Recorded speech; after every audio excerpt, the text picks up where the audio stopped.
Hello everyone, and welcome to our latest project video. Today, I'll be showcasing the Stencilled luggage project that SollyJo made in collaboration with Jonathon Marc Mendes.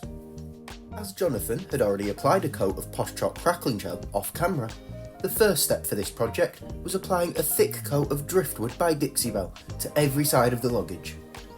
This coat of paint had to be thick due to the texture of the material that the luggage is made from. The Posh Chalk crackling gel coat had been allowed to dry naturally before we had begun filming in order to get the best results from it. Once the coat of driftwood had been applied, he force dried the luggage with a heat gun. You can already see the cracks forming before your eyes. Now that our coat of paint was dry, the next step was to do some stenciling. Jonathon wanted to use a similar colour to the driftwood he had painted the luggage with, but needed it to be slightly darker so it would stand out somewhat on the surface. So, he decided to mix some Hurricane Grey by Dixie Belle with the driftwood he had used earlier to create the shade of grey that he wanted for this project. He then placed his chosen stencil, the Posh Chalk Kaleidoscope Premium Stencil, on top of one side of the luggage. As he began applying his darker grey mixture with a paint roller, he actually noticed that the shade of grey he had created didn't stand out quite as much as he wanted. This was easy to fix though. Jonathon simply added some more of the Hurricane Grey to his mixture and went over the stenciling he had just done. Now he was completely satisfied with the shade of grey he had created, he moved his stencil across the surface of the luggage, continuing to apply the paint mixture with a paint roller. He even, at times, wrapped the stencil around the luggage's corners to stencil in slightly awkward areas to reach.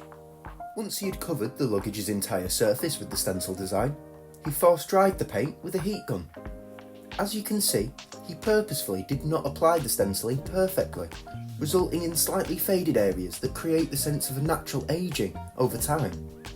While he was drying his stenciling, Jonathon decided that the luggage could still use a little bit more visual variance. So, he grabbed some of his number stencils, specifically the numbers 5 and 7. To make this design stand out on the surface, he needed to mix an even darker grey than before. For this purpose, he selected Coffee Bean by Dixie Belle. He then decided to mix it with a little bit of driftwood to keep it consistent with the rest of the design so far. He then used a Posh Chalk stencil brush to stipple his dark grey paint mixture through the number 5 stencil. When Jonathon pulled his stencil off, he wasn't completely happy with the font or style of the number in this specific context. So, as you can see, he simply used a small paintbrush to fill in the gap slightly until he was completely satisfied with how his design looked.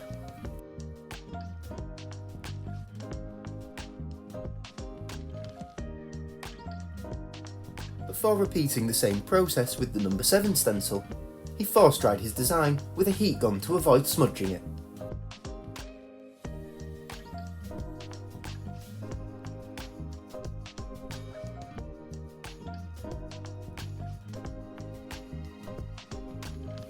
Once both the numbers had been applied, touched up with a small paintbrush and dried, he freehand painted on a small full stop after them.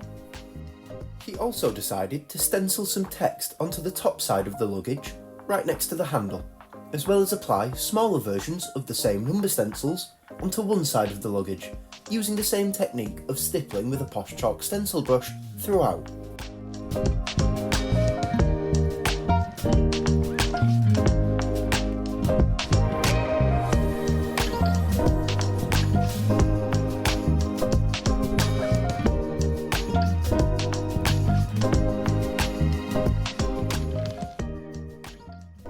Now that all of the stenciling was completed and force dried, it was time to attach a WoodUbend trim. Jonathon started by warming up his chosen trim, TR803. Once the coil of trim was malleable enough, he cut off 2 long strips so that they could be pre-painted.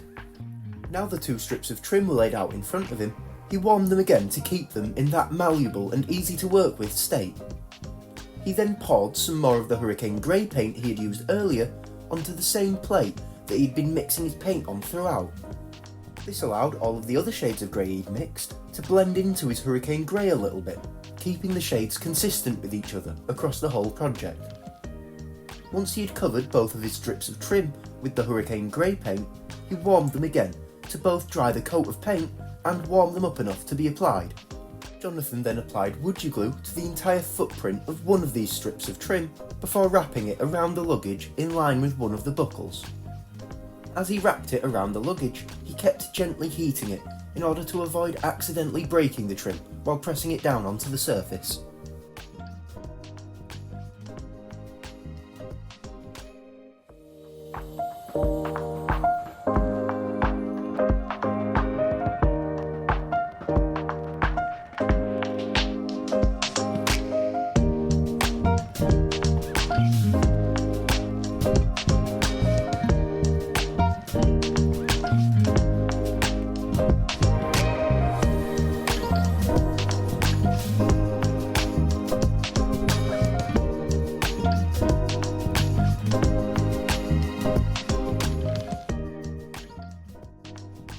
Once he had joined the strip of trim up to the buckle again, he cut off the excess and then repeated the whole process with the other strip of trim, in line with the buckle on the opposite side of the luggage.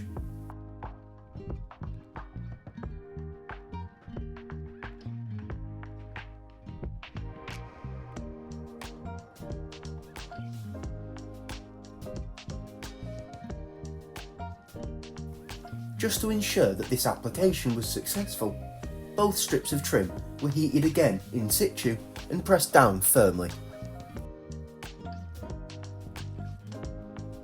Moving into the final stages of this project, Jonathan decided to apply the hurricane grey paint to both the buckles and the luggage's handle.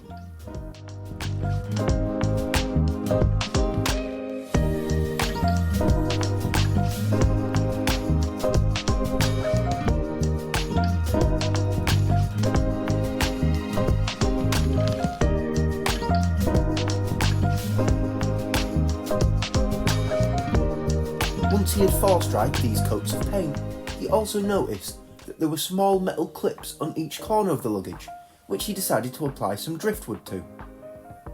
This step really tied the whole project together under a consistent colour scheme. Now Jonathan was happy with the painting he had done, it was time to do a little bit of shading. He first applied a coat of Posh Chalk patina extending wax to the whole piece. As he went, he periodically wiped off any excess wax from the surface with a cloth. As he did this, Jonathan realised this would actually be the perfect opportunity to contribute to the aged effect he'd started creating earlier on this project. To do this, he decanted some of the patina extending wax and mixed in a little bit of Posh Chalk black patina. This black wax that he had just created was then applied, primarily focusing on the trim strips he had attached, the corners and the handle. Due to the extending wax being part of this mixture, it was easily feathered out across the surface to create a subtle shading effect.